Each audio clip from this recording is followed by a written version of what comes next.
Mga ka-K5, nagpungko na bilang bag-o nga Force Commander sang 2nd Iloilo Provincial Mobile Force Company o kon 2nd IPMFC si Police Lieutenant Colonel Neil A. Gumana, epektibo Lunes, Hulyo 20.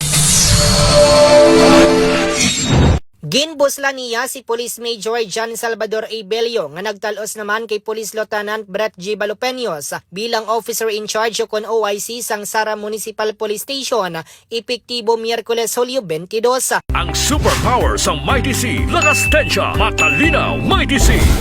Inibasi sa personal orders ang Iloilo Police Provincial Office o kon IPPO sa pagpanguna ni Provincial Director Police Colonel Bayani M. Razalan, si Police Colonel Gumana ang halin sa Iloilo City Mobile Force Company sa diin nagserbisya nga First Commander sang pulo ka bulan, samtang si Police Major Bello naman ang nagpungko bilang OIC sang 2nd IPMFC sa sulod sang masubra 8 ka bulan. Sa piyak nga bahin, si Police Lieutenant Balopeños ang gin-assign bilang Deputy Chief of Police ang Carles Municipal Police Station, talos kay Police Captain Rowena Garcia nga subong magapungko bilang Deputy Chief of Police ang Batad Police Station. Sa piyak sinigin, pahayag ni Police Lieutenant Colonel Gumana nga isa sa iya mga prioridad amo ang pagpalig-on sang Police Community Relations paagi sa mas marasig nga pagpakig-angot sa komunidad, pagpakusog sang pagsalig sang publiko sa kapulisan, kag padayon nga paghatag sang maayo nga serbisyo sa katawhan. Balita nagikan sa 5th Distrito, ini si ka-K5